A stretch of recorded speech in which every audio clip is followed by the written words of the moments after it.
Elle était dans le monde et le monde a été fait par elle. Et le monde ne l'a point connue.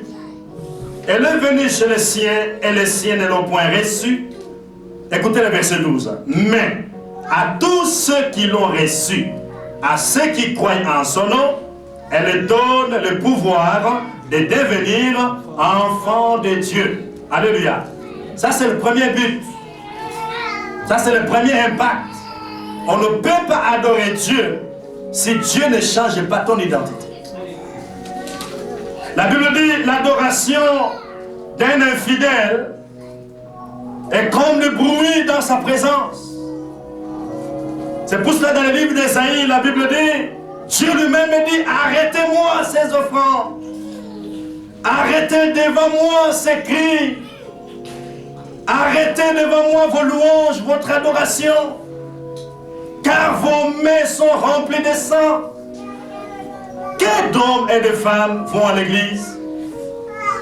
Ils se prosternent devant Dieu, alors que dans la semaine, ils vont invoquer dans des sociétés secrètes. Quels d'hommes et de femmes viennent à l'église, ils lèvent leurs mains, mais alors qu'ils ont connu des cas d'avortement. Quels d'hommes et de femmes viennent à l'église, ils disent adorer Dieu, alors qu'ils vivent dans l'homosexualité. Non, Dieu n'est pas un Dieu de mélange. Dieu n'est pas un Dieu de mélange. Nous n'enseignons pas le syncrétisme, le mélange. Non. Dieu est un Dieu saint. Alléluia. Ton nom ne sera plus Abraham, mais ton nom sera Abraham. Dieu change le nom. Quand tu rencontres ce Dieu, quand tu rencontres Jésus dans ta vie, bien-aimé, il change ton identité. Alléluia. Oh Seigneur, change mon identité. Nous ne pouvons pas paraître sans être. Beaucoup d'hommes et de femmes veulent paraître sans être. Ils parlent autre chose dans la bouche, mais dans le secret, ils font autre chose. Quels prédicateurs aujourd'hui, ils prêchent autre chose. Ils disent au peuple, ne suivez pas ce que je fais dans le secret. C'est faux. Le christianisme n'est pas une religion de mélange, non. Mais le christianisme, c'est un changement qui commence de l'intérieur des cœurs et ça s'extériorise. Quelqu'un peut dire Amen. Amen. Amen. Amen.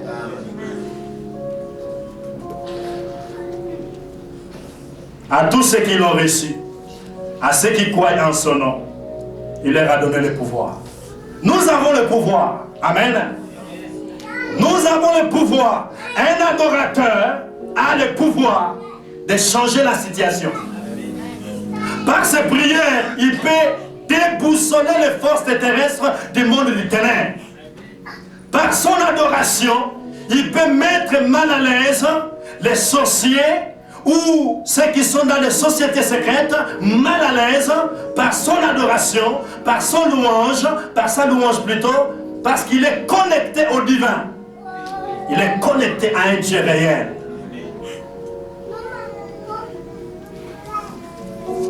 Le pouvoir de devenir enfant de Dieu, lesquels sont nés ni de la volonté de l'homme, mais de la volonté de Dieu. Alléluia. De la volonté de Dieu. Alléluia. Amen. Qui a dit Amen? Amen. Et Dieu dit à Abraham, tu garderas mon alliance, toi et tes descendants, après toi dans toutes les générations. Et Dieu a circoncis Abraham. Il a dit, tu vas te circoncire. Et tous ceux qui seront dans ta maison, la nouvelle naissance, la régénération. On ne peut pas adorer Dieu si au préalable, on n'a pas connu un changement intérieur du cœur. Et ce changement est une action conjuguée de la parole et du Saint-Esprit, du vraie parole. Pas cette parole mélangée avec des quoi que ce soit, mais la parole véritable. Le peuple n'a pas besoin de discours. Le peuple n'a pas besoin de théâtre dans l'église. Qu'est des théâtres aujourd'hui dans l'église? Mais nous avons besoin d'une bonne parole. Quand nous rencontrons cette parole change mon cœur. Quand je rencontre Jésus, il change ma destinée. Quand je rencontre l'homme de Galilée, il change mon but. Quelqu'un a dit, quelqu'un qui vit dans le péché, il a raté son but. Parce que le but pour lequel Dieu nous a créés, c'est pour l'adorer. Tu adoreras l'Éternel ton Dieu de tout ton cœur, de toute ton âme, de toute ta pensée, de toute ta force. Nous pouvons dire et ajouter encore, l'adoration est une vie devant le Seigneur. C'est un style de vie. L'adoration n'est pas seulement à l'église, comme quelqu'un avait dit. Non, non, laissons les choses de l'église à l'église. Ici, je suis au travail. Hein? Si je ne fais pas ça, comment les enfants vont vivre? Non, non. L'adoration est une vie. Alors que je travaille à la caisse, où il y a des millions de dollars qui entrent, je dois être un adorateur.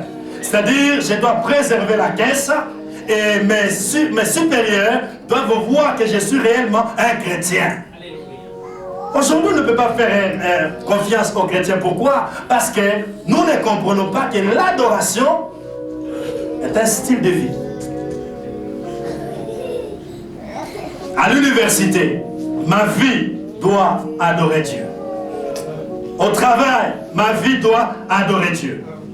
Partout, ma vie doit adorer Dieu. Alléluia. Et pour cela, nous pouvons aller ensemble encore dans Romains chapitre 12. Changement d'identité. C'est là où nous sommes. Verset 1er. Je vous exhorte, donc, frères, par les compassions de Dieu, à offrir vos corps comme un sacrifice vivant. Deuxièmement, comme un sacrifice saint. Troisièmement, un sacrifice agréable à Dieu. Et comme résultat, ce qui sera de votre part un culte raisonnable. Amen, amen. S'il y a des cultes raisonnables, c'est que on peut avoir un culte qui n'est pas raisonnable à Dieu. Alléluia. Un culte raisonnable. C'est pour cela qu'il dit au verset 2e, ne vous conformez pas au siècle présent, mais soyez transformés par le renouvellement de l'intelligence, afin que vous discerniez quelle est la volonté de Dieu, ce qui est bon, agréable et parfait. La volonté de Dieu est comment? Elle est bonne. Amen, amen. Elle est agréable. Elle est comment? Elle est parfaite. Alléluia.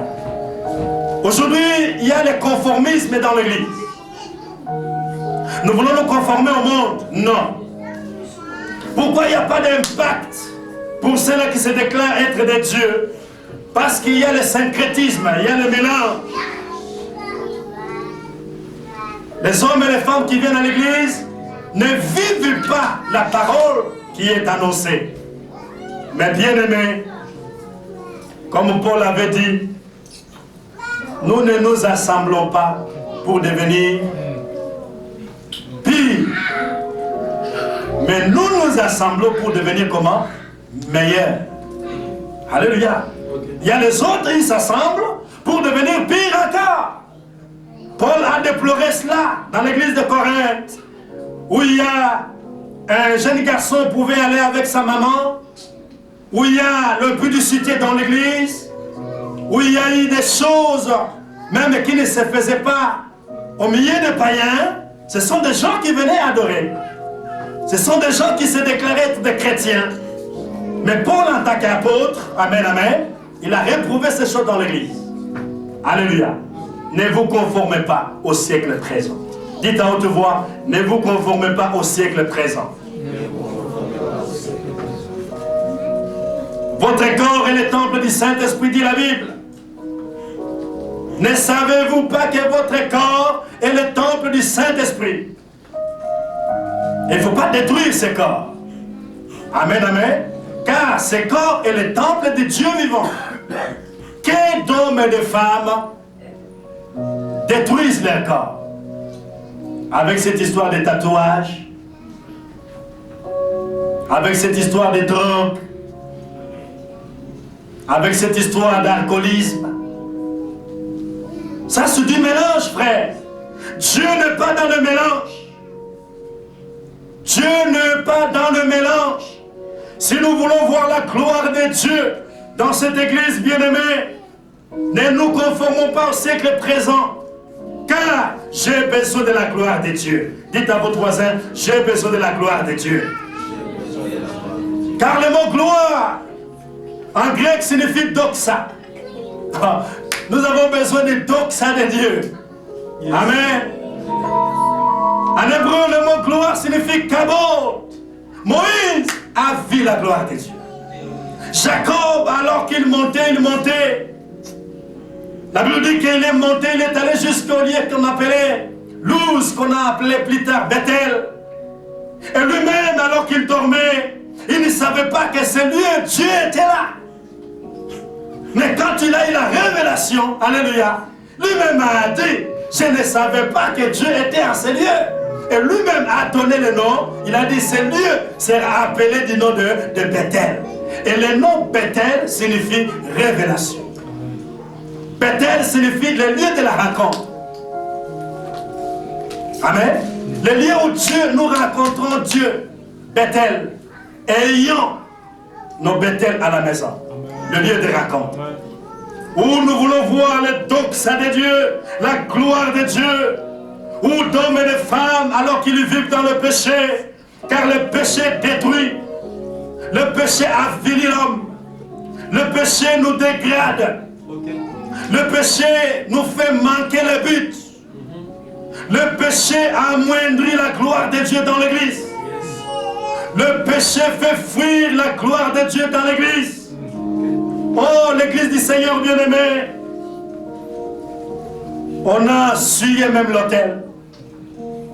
Avec cette philosophie où des hommes et des femmes, quoi qu'ils s'appellent hommes de Dieu entre guillemets, ils disent, avant que j'aille prêcher, je dois coucher avec une femme. Et ils disent que c'est là où j'aurai la puissance. Non, Dieu n'est pas un Dieu de mélange. Amen, amen. Esaïe, quand il a vu la gloire de Dieu, bien aimé, Esaïe a fléchi chez nous. Nous avons besoin de la gloire. Et ce mot kabod signifie lourdeur, lourd. Le poids. Quand il y a la gloire, il y a l'impact. Quand il y a la gloire, il y a l'influence. Quand il y a la gloire, il y a l'empreinte de Dieu. Dieu imprime son empreinte à nous.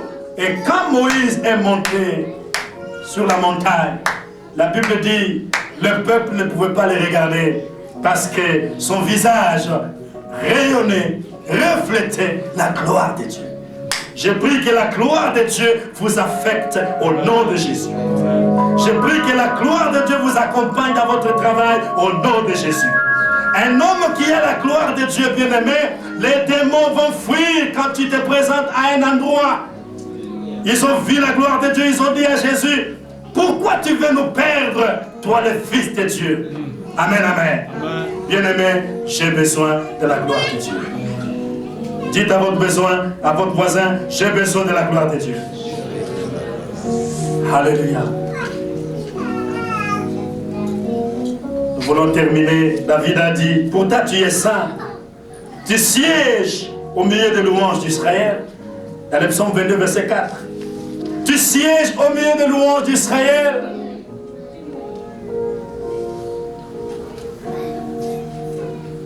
Le siège où Dieu trône, c'est l'église.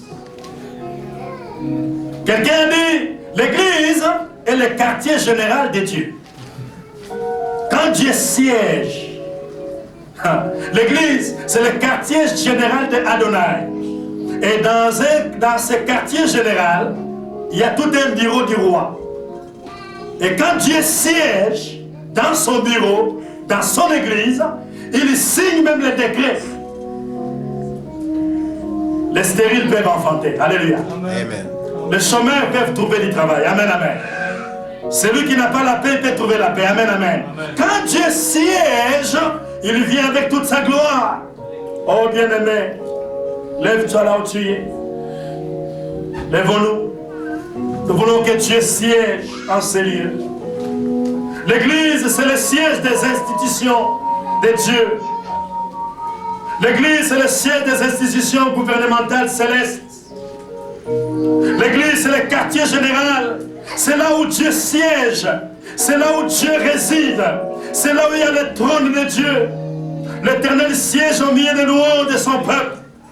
Quand Dieu siège, il assiège. Je vais répéter. Amen. Quand Dieu siège, il assiège ses ennemis. Je prie que tes ennemis, Dieu puisse les assiéger. Amen, amen. Je prie que tes ennemis, Dieu puisse les mettre mal à l'aise. Amen, amen. Je prie que tes ennemis, Dieu puisse les mettre mal à l'aise. L'ennemi peut ne pas seulement être les démons, mais l'ennemi peut être aussi une maladie dans un corps. Amen. L'ennemi peut être aussi le chômage. Nous voulons élever nos mains. C'est pour cela que quelqu'un a dit, oh, si tu déchirais les cieux. Oh, si tu déchirais les cieux. Seigneur, touche mon cœur. Seigneur, libère mon cœur.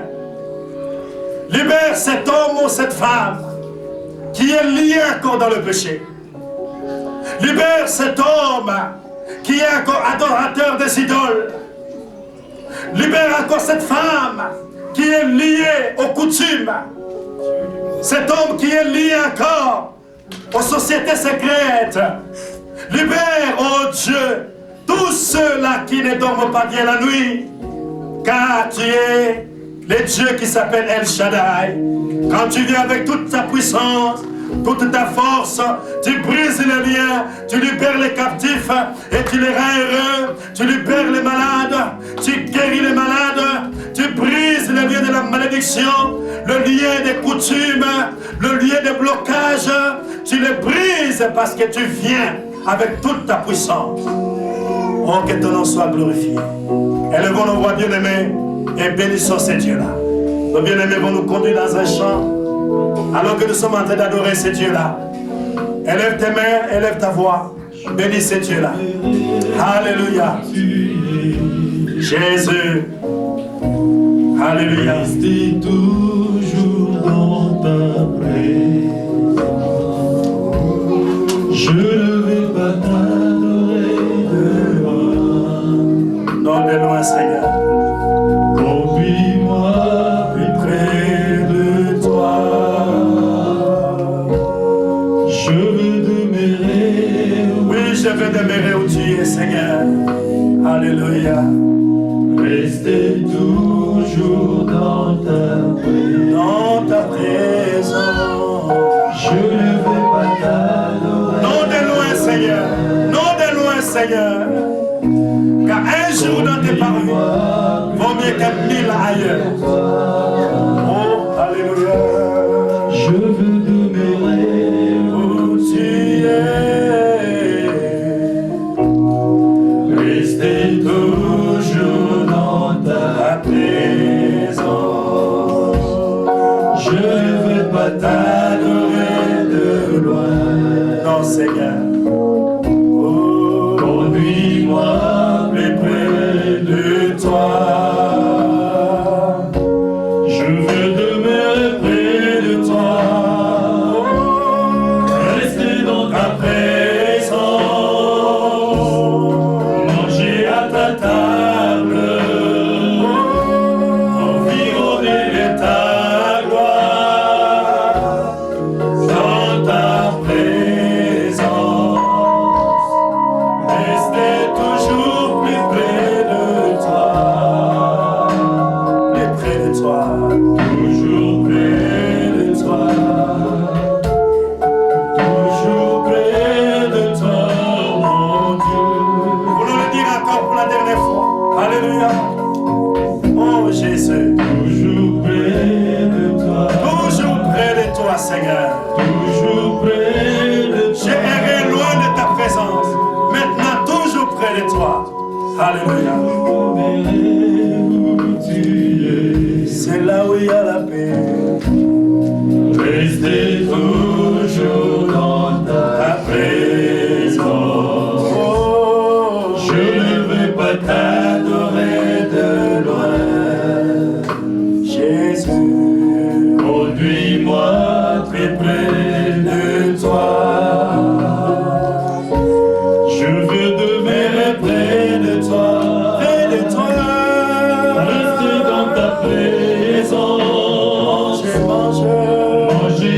imbattable,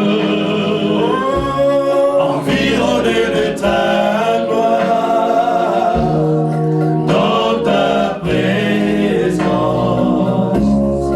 rester toujours plus près de toi. Plus près de toi. Alléluia. Toujours près de toi. Près de toi, Seigneur. Toujours près de toi, oh mon Dieu. Élevons nos voix, bien-aimés, remercions le Seigneur. Élevons nos voix ensemble. Disons merci à Dieu pour cette parole. Disons merci à Dieu pour sa sollicitude. Disons merci à Dieu pour ses bienfaits. Oui, l'heure est venue et elle est déjà venue pour les vrais adorateurs, pour les véritables adorateurs. Adorerons le Père en esprit et en vérité. J'ai besoin d'être un véritable adorateur, une véritable adoratrice du Seigneur. Oui, j'ai tes vœux, Seigneur. Je ne veux pas autre chose que toi seul.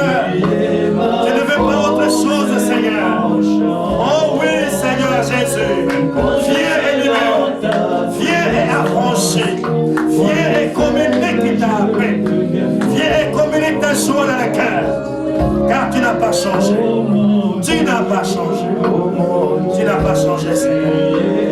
Tu es capable de transformer un cœur, le cœur voutré dans le péché, le cœur voutré dans la vie, dans le tourbillon de ce monde, dans le désespoir.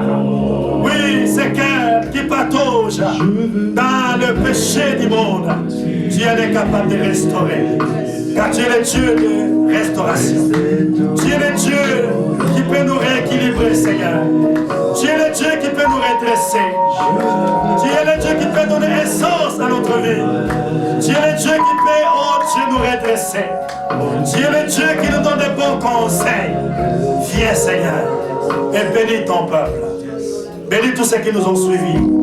Bénis ton peuple, oh Dieu. Nous voulons te donner une bonne main d'acclamation parce que tu le mérites. Oh, louange à toi. Honneur à toi. Sagesse à toi. Magnificence à toi. Élévation à ton nom. Viens aider, oh Dieu. Viens transformer. Viens libérer nos cœurs. Viens libérer nos vies. Au nom de Jésus, notre roi et sauveur. Nous t'avons supplié. Amen.